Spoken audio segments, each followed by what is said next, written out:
अमावस्या का दिन आ गया और इधर सावन लग रहा था, इधर अमावस्या पड़ गई और दूसरे दिन सावन के 15 दिन पड़ना थे, शिव के दिन पड़ना थे। और शास्त्र कहता है सावन का महीना वापिस लग रहा हो, उस दिन 33 कोटि देवी देवता भगवान शंकर के मंदिर में खड़े होकर अपनी जिंदगी का सारा पुण्य लगाकर चालू कर देते हैं, पूरा पुण्य। अमावस्या पूनम को अमावस्या पूर्णिमा को भंडारा क्यों चलाते हैं, उसका कारण क्या है? इनने कौन सी कथा सुन रखी है कि अमावस्या पूर्णिमा को भंडारा करो? अमावस्या के दिन कोई शंकर का भगत आ गया, कोई शिव का उपासक आ गया, कोई शिव का उगड़दानी का भगत आ गया, कोई नारायण का भगत आ गया, उसको कुछ खिला दो, उसका मुंह झूठा करा दो। आखिर कारण क्या?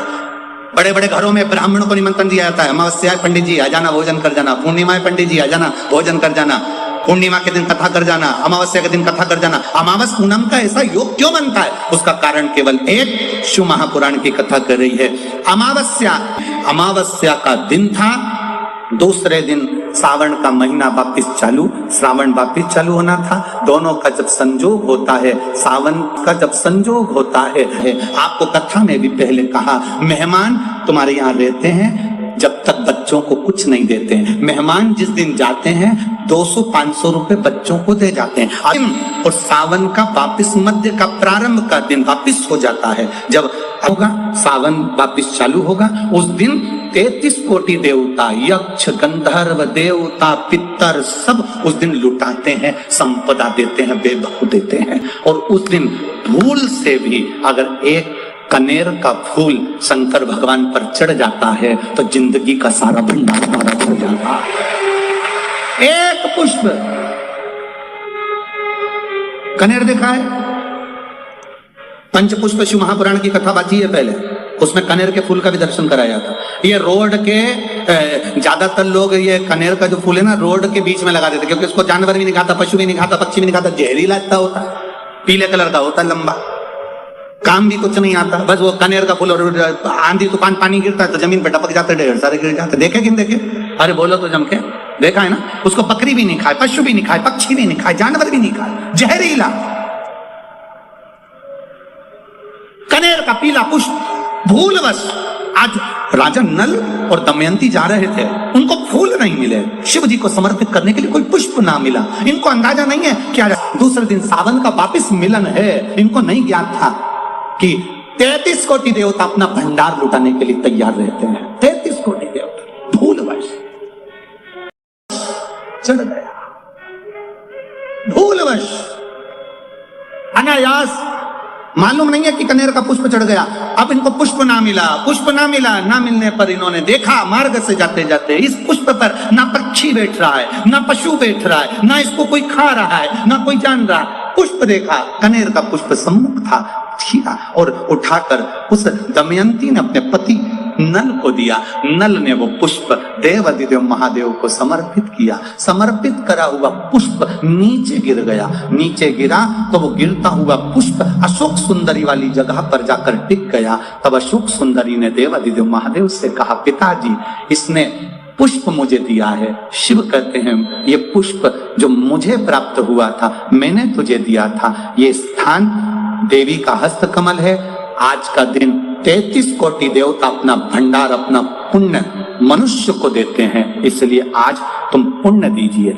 सब देवताओं ने मिलकर जब पुण्य दिया, नल का सड़ता हुआ शरीर, काला पड़ा शरीर, रोग से ग्रसित शरीर नल का ठीक हो गया और जो पुष्कर ने धन लिया था वो वापिस राजा नल को प्राप्त हो गया। पंचमी, अष्टमी, एकादशी, प्रदोष, शिवरात्रि, अमावस्या, पूर्णिमा, इस दिन ये 7 दिवस आपको बताए थे और कहा गया था कि 5-5 दिए लगाना शाम के समय पर। बन सके उन दिए को लंबी बाती का, कौन सी बाती का? जम के बोलो जरा, लंबी बाती का। आपको पहले भी कथा में कहा, लंबी बाती का जो दिया होता है, लंबी बाती का जो दीप होता है, वो दीप हमारे जीवन में वंश की भी वृद्धि करता है। इसलिए हमारे यहाँ पितरों का दिया, देवी जी का दिया, नवरात्रे का दीप, ये सब लंबी बाती के लगते हैं। तो लंबी बाती का जो दीप होता है वो हमारे वंश की भी वृद्धि करता है, लक्ष्मी की भी वृद्धि करता है, सुख समृद्धि और अगर मान लो भूल से हमारा कहीं पैसा अटक गया और वो व्यापारी नहीं दे रहा, तो लंबी बाती का जो दिया होता है वो पैसा भी हमारा वापस लौटा कर लाता है। इसलिए लंबी बाती के दीप का स्मरण करें। सावन के महीने में उसमें 7 जगह अर्थात 7 तिथियां ऐसी हैं जिस दिन 5 दीप का वर्णन किया गया है हमारे शास्त्र में। अब बहुत सावधानी से सुनिएगा। पहली है पंचमी तिथि, अष्टमी, एकादशी, प्रदोष, शिवरात्रि, अमावस्या, पूर्णिमा। ये 7 तिथियां हमारे यहाँ सावन के अधिक मास का जो संयोग होता है, इसमें ये 7 तिथियां वो तिथियां हैं 7 जिन तिथियों में अगर हम 5 दीप घृत के घी के 5 दिए अगर अपने दरवाजे के बाहर केवल भगवान की भक्ति के लिए, शिव तत्व की प्राप्ति के लिए, वैसे तो दीप लगाना चाहिए तुलसी के क्यारे के पास लगा दो, मंदिर में लगा दो, या शिवालय पर लगा दो, या देवालय पर लगा दो।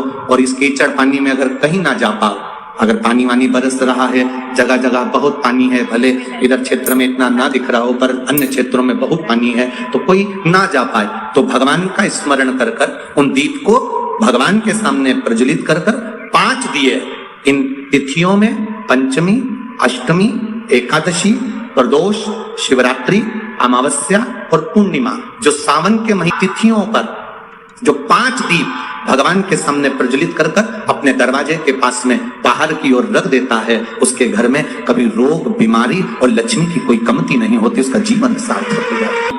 अब कई लोग कहते हैं गुरुजी पंचमी हम 2 लें, 2 पंचमी आएगी, 2 एकादशी का वर्णन ना जावे, तो हम कौन सी? तो यहाँ एक भी अगर आप कर रहे हो 7 तिथियों में एक भी, अगर ये नहीं कर पाओ तो अगली कर लो, अगली नहीं कर पाओ तो ये स्मरण में रहकर डॉक्टर का पीछा ही नहीं छूट रहा हो, तो शिव महापुराण, विष्णु पुराण और स्कंद पुराण में जो पुरुषोत्तम कथाओं का वर्णन किया गया है, शाम के समय घी का दिया नदी के घाट पर, तालाब पर, कुएं पर। शहरों में अगर नदी तालाब नहीं है तो आपके घर में जो मटका है, हंडा है, शहर वालों, गांव में अगर नदी तालाब हो, अपने शहर में हो तो वहां लगाओ, और अगर नदी तालाब नहीं हो तो पानी का जो हंडा मटका रसोई घर में होता है, अमावस्या के दिन शाम को वहां भी दिया लगा सकते हो। अगर नहीं है नदी तालाब, बावड़ी, कुआं, तो अगर है तो वहां जाओ, नहीं हो तो वहां जाओ, पर लगाओ। महीना आ जाए और श्रावण के महीने में अगर अमावस्या के दिन कटोरी, उस कटोरी में धान भर लीजिए, चावल, उसमें एक लौंग और एक बेलपत्र, बस ये रख लीजिए। जो हंडा होता है घर में, पानी का मटका होता है, पितरों का जो स्थान होता है जहां पानी पीते हैं अपन, मटका, हंडा, टंकी, बाल्टी, जो भी हो। आजकल तो लोग आरओ लगा लिए हैं तो नीचे भी तो मटका रखते होगे, हंडा रखते होगे, टंकी रखते होगे, उसी के पास में वो कटोरी रख दीजिए। 14 की रात्रि, अमावस्या के दिन उस कटोरी का चावल, बेलपत्र, ये सब शिव मंदिर के अंदर आप कोई भी एक स्थान पर, कोई दोने के अंदर रखकर या कागज के अंदर रखकर, शिव स्थान पर, शंकर के मंदिर में शिवलिंग को केवल स्पर्श कर कर जमीन पर ही उसको एक कागज में या दोने में, उसको जहां जलाधारी होती है, वो जलाधारी के पास में गणेश वाले स्थान पर, गणेश वाली जगह पर उसको, जो अमावस्या पड़ती है, चावल की कटोरी में एक कपूर का टुकड़ा रख दीजिए महाराज, छोटा सा, और कपूर का टुकड़ा रखकर उस कपूर को दरवाजे के बाहर कटोरी में ही, चावल रखी हुई कटोरी में ही उसको पितरों का स्मरण कर कर जला दीजिए।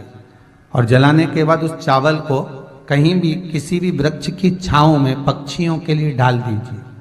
शिव महापुराण की कथा कहती है, अगर मान लो पितृ आपको कष्ट दे रहे हैं, पितृ आपको तकलीफ दे रहे हैं, कोई काम नहीं होने दे रहे हैं, या कहीं आपको ऐसा लगता है कि पितरों का दोष है, तो वो पितृ दोष देवी, अब ये जो आप करेंगे ये कब कर रहे हैं? अमावस्या के दिन आप उसको रख रहे हैं, अमावस्या के दिन उसको रखकर रात भर आपने रखा कपूर के साथ में।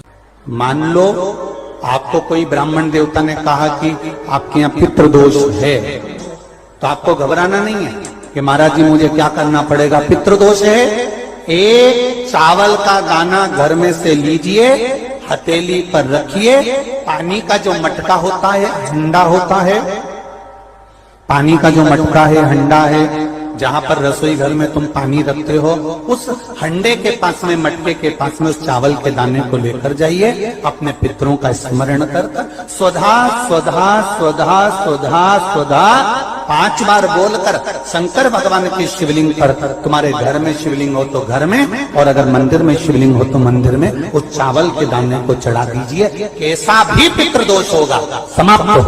अमावस्या के दिन आपको लगता है कुछ ना कुछ तकलीफें लग रही है, तो एक पीपल का पत्ता ले लो, उसके ऊपर एक कपूर का टुकड़ा ले लो, सारे घर में घुमाकर उसको दरवाजे के बीच मध्य में जलाकर रख दीजिए। थोड़ी सी देर जला दीजिए, 20 से 25 मिनट के अंदर। स्वयं गुरु बाबा कहते हैं, राम सुनो, यदि कोई आरती में, पूजन में, घर में एक कपूर का टुकड़ा आरती के बाद में जब समर्पित करेगा तो उसको अश्वमेध यज्ञ का पुण्य प्राप्त हो जाएगा। अश्वमेध यज्ञ के पुण्य को पाने के लिए कपूर का टुकड़ा आज भी आरती में जलाया जाएगा, आज भी। एक कपूर का टुकड़ा सुख का, इसीलिए हमारे यहाँ शास्त्र कहता है महाराज, जब आपको घर में अगर ऐसा लगने लगे कि 15 दिन से बहुत बेचैनी है, बहुत दुख तकलीफ लग रही है, कोई ना कोई बीमार पड़ रहा है, कुछ ना कुछ तकलीफें लग रही है, तो एक पीपल का पत्ता ले लो, उसके ऊपर एक कपूर का टुकड़ा ले लो, सारे घर में घुमाकर उसको दरवाजे के बीच मध्य में जलाकर रख दीजिए। थोड़ी सी देर जला दीजिए, 20 से 25 मिनट के अंदर मकान में एनर्जी वापस आ जाएगी, उस भवन में एनर्जी वापस प्राप्त हो जाएगी। अमावस्या के दिन आपको लगता है कि हमारे पूर्वजों का उद्धार नहीं हुआ, हमारे पूर्वजों का कल्याण नहीं हुआ, कहीं अधोगति में कोई चला गया है, उसका बस एक बार, रोज नहीं जरूरत है, प्रतिदिन जरूरत ही नहीं, महीने में एक बार अगर अमावस्या के दिन भी आपने चंदन के थोड़ा सा चंदन अगर मेरे देवाधिदेव महादेव को 7 स्थान पर समर्पित किया है। अशोक यहाँ पर वर्णन कर रही है, मैना, धन्य और कला की कथा कह रही है। तीनों ने सनकादि ऋषियों से मांगा। चंदन भगवान को अति प्रिय होता है, और चंदन ही एक ऐसा होता है जो पितरों को भी प्रिय होता है, जिसका स्पर्श मात्र लगने से पूर्वजों का कल्याण हो जाता है।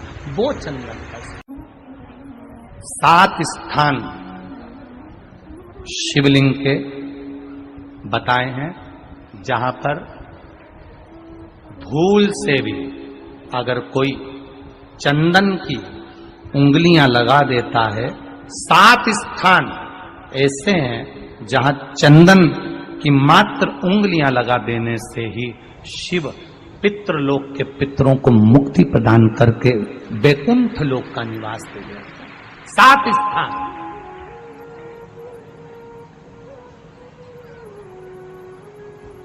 और वो 7 स्थान जो चंदन के बताए गए, पहला भगवान देवाधिदेव महादेव के शिवलिंग पर चंदन का लेपन, समझ लेना जरा बहुत अच्छे से। आपको लगता है स्वप्न में कोई मुर्दे दिख रहे हैं, या कोई जल रहा है, या कोई मर रहा है, या कोई चला गया है, ऐसा भय लगता है। बच्चों को मानी भेजूंगी ऐसा हो जाएगा, पति को मानी भेजूंगी ऐसा हो जाएगा, कोई हमारे कोई गलत तो नहीं कर रहा है, आपको लगता है। 7 स्थान चंदन के बताएं महाराज। पहला शिवलिंग,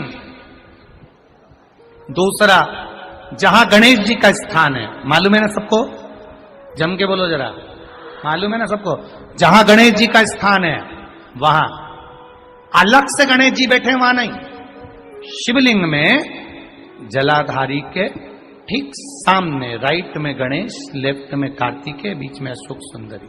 तो पहला चंदन बाबा के शिवलिंग पर, दूसरा गणेश जी पर चंदन की उंगली, तीसरा षडानंद कार्तिकेय पर चंदन की उंगली, चौथा अशोक सुंदरी पर चंदन की उंगली, पांचवा जलाधारी पर चंदन की उंगली, छठा जो शिवलिंग का जल बह रहा है इसके ठीक विपरीत की ओर चंदन की उंगली, और 7वां चंदन नंदी के मस्तक के ऊपर जो 2 सींग लगे रहते हैं उस पर चंदन की उंगली, ये कब लगाई जाती है?